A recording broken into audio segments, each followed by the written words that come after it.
Bonjour à toutes et à tous. La question du jour. Les enfants vulnérables du pays sont-ils concernés par les messages adressés par l'UNESCO qui est international? Action possible pour tous les enfants scolarisés, rendre l'enfant acteur de son épanouissement personnel et de sa transformation de son environnement en lui donnant un statut réel et une parole véritable dans la société, surtout au sein des institutions éducatives qui le prennent en charge, prendre en compte sa perpétuelle évolution, l'accompagnant à son rythme, le considérer dans sa globalité et dans son environnement, l'incitant à vivre la scolarité tant dans son entourage qu'à l'échelle mondiale, alléger la pauvreté, créer un environnement sain et sécurisant à l'intérieur duquel l'enfant peut réaliser son potentiel humain.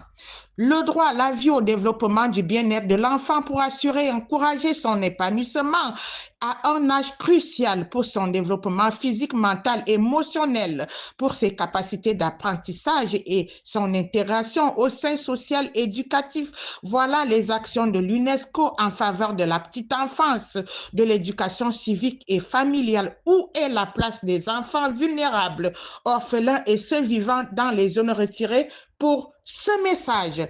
L'UNESCO oriente son plaidoyer et cible ses efforts sur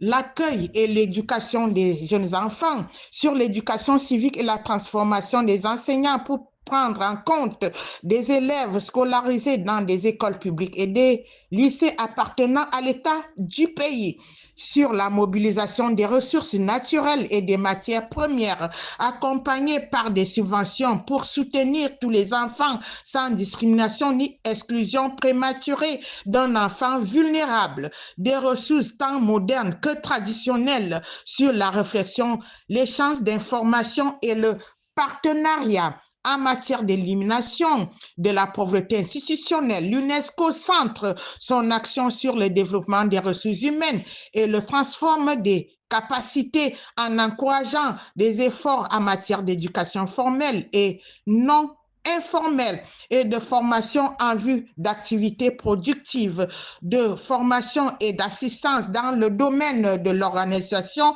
et de la gestion, d'améliorer les infrastructures scolaires, institutionnelles et administratives du pays pour mettre en œuvre des politiques conventionnelles plus efficaces de lutte contre la pauvreté institutionnelle, de transformation de politiques d'évaluation et de gestion concernant les problèmes de vulnérabilité autour des élèves, de formation de chercheurs dans le domaine de sciences scolaires et des nouvelles technologies. L'UNESCO accorde une place importante à l'enfant au sein de ses programmes et de ses activités qui visent notamment au développement optimal de la personnalité de l'enfant, au progrès social, moral, culturel et économique en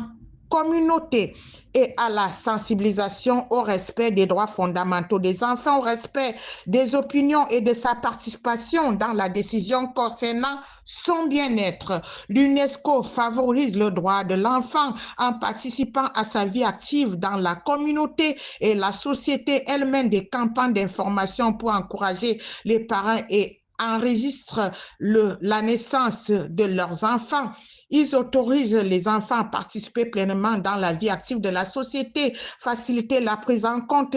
des vues et des priorités pour la mise au point des programmes dans des domaines de compétences en collaboration nationale avec des enseignants, une visibilité de leur contribution. Fin de citation.